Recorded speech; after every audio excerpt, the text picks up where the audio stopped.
Now she gets out Oprah Winfrey, who I used to know well. She used to love me until I decided to run for politics. Oh, let's go to Mar-a-Lago, Donald. I love the place so much.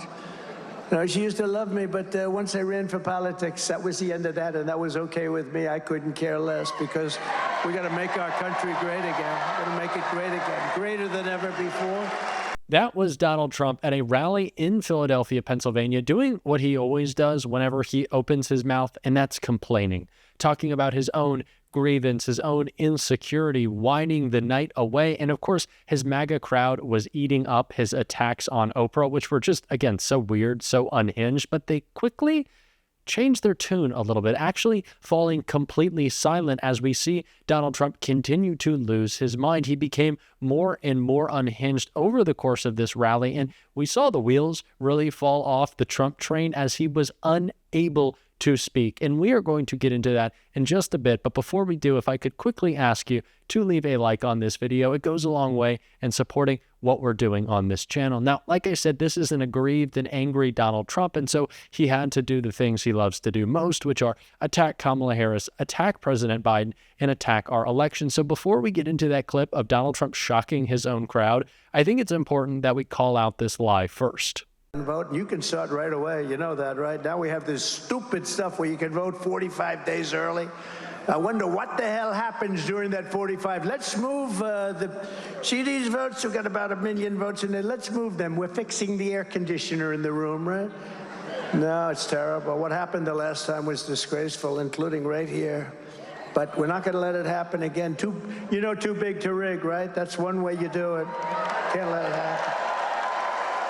We got to take our country back from these horrible people, because if we win Pennsylvania, we win the whole thing. It's very simple. This is something that we have been talking about on this show every single day, and the mainstream media needs to do a better job of covering, because Donald Trump is already trying to sow distrust in our elections. He is trying to make people insecure. We are less than 45 days out, and Donald Trump, for some reason, is already challenging early voting and mail-in voting in Pennsylvania, and I think it's because he's seeing those poll numbers come in. He knows he's down, and Donald Trump doesn't think he can win this election. He doesn't care about winning elections. He doesn't care about what the voters want. He wants to influence this election a different way, and that is by attacking our democracy. And we have to call it out early. We cannot wait until Donald Trump is calling secretaries of state or trying to change elections at the local level for us to say that this is wrong and an attack on our democracy. We need to be doing so now, especially when Donald Trump is saying crazy things like this. I heard the other day, pretty smart person, and you think about it, and it could be true. They said, if we don't win this election, there may never be another election in this country. It could happen. Donald Trump is saying it both ways. If he loses, there will never be another election. And if he wins, there will never be another election. So maybe we should just listen to him and realize that Donald Trump, no matter what happens, wants to attack our elections. This is who he has always been. This is who he will always be. And we have to start realizing it in preparing. Donald Trump has been trying to use intimidation as a tactic to not just scare voters, but to scare poll workers, to scare election officials. We have seen this since 2015 and 2016. This is his plan, and it has to be called out. Just because he says it in a ridiculous way doesn't mean that it is not true. And speaking of ridiculousness, like I said, Donald Trump grew more unhinged during the speech. And before we get into the moment of him just completely losing his mind, I think this moment also qualifies as him completely losing his mind, but we just have to check it out. What a nice-looking man. Who is that? Oh, that's Trump. What a wonderful-looking person. I'm just checking out the hairstyle as I'm talking. I don't know.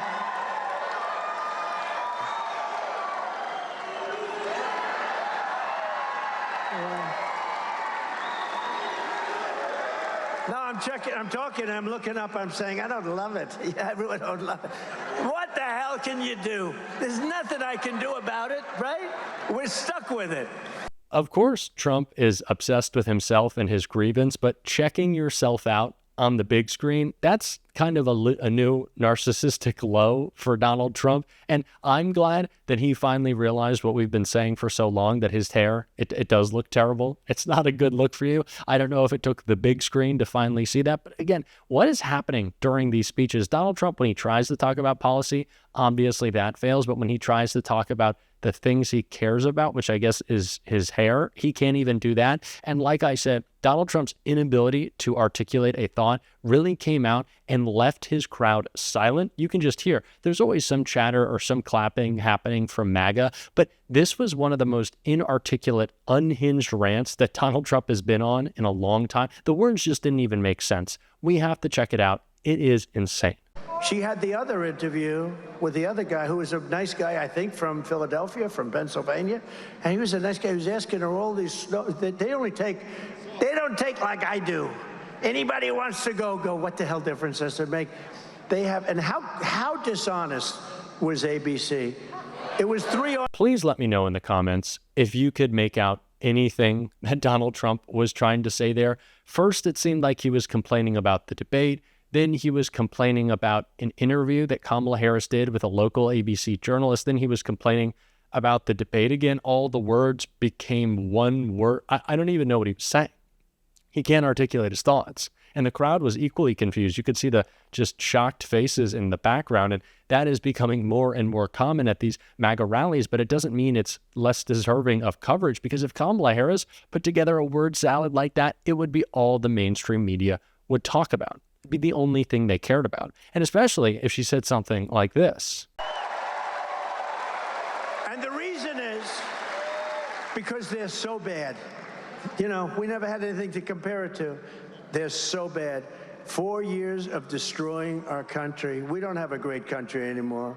Remember, I had CAG, Keep America Great. But I couldn't use it because I said America's not great. I hate to say it. But America soon will be greater than ever before. You watch. We got to win the election. We got to win the election.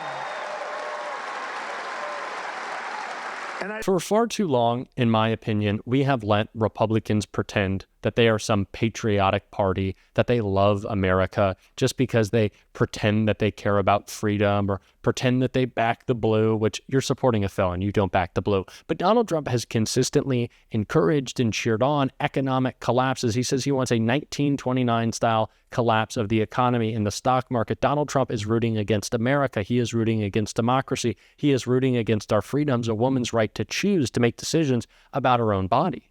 That's not patriotic. There's no patriotism in that, and especially there's no patriotism in constantly attacking and undermining America like Donald Trump does. But that's his agenda, that's his unpatriotic agenda, and it is our job to continue to call it out. He is aggrieved, he is angry, Kamala Harris is joyful and looking towards the future. That's the contrast in this race. And it was the contrast that, of course, happened at the debate, and it's why Donald Trump is still attacking ABC like we can see right here. They have, and how dishonest was ABC? It was 3 on 1. How about this David Muir and the other woman? I never heard of her. I don't know. How the hell did she get there? I never heard of her. But David Muir, when I say crime numbers are rising, he interrupts me, kept interrupting. And he said, we have it by fact that crime numbers are going down. I said, anybody that thinks crime is going down is a serious brain problem. And then it got announced the following day that Trump was right, that crime was up 45%. How about them? He is such a child. He really can't get over himself, can he? It always has to be his complaints, his whines. He's so upset. Do we really want this anymore? The best thing that I have seen in the past couple of days, and I shared this with y'all, is that Donald Trump said if he loses this election, he's not running in 2028. Now, I'm not one to trust anything that Donald Trump says, but doesn't that sound great? Doesn't it sound great to defeat him and finally be done? To never have to hear his voice, to see that face or the hair that he also deemed ridiculous and ugly ever again? Is that not enough incentive to get him out of our life? To actually finally turn the page on someone so obsessed with the past? And we can obviously see that with his attacks right here. What the damage that Sleepy Joe, I'm tending to call him Sleepy Joe lately because I called him Crooked Joe. But now he's not like, is he, who's our president? We don't even have, do we have a president? Why doesn't he leave? Why doesn't he leave? Now think of it. Now, I thought it was important to play that clip because, of course, Donald Trump continues to attack President Biden because he's so caught up in his anger and so caught up in the past. But I like to put a positive spin on this. Maybe it's because he wants Kamala Harris to be president sooner. Now, of course, that's not the case, but I can hope, I can dream. That would be funny. But doesn't that sound great? Even seems like Donald's getting on board with it. Don't we want to turn the page? Don't we want to move forward? Don't we, on January 20th, want to be seeing Kamala Harris sworn in as president, Tim Walz as vice president?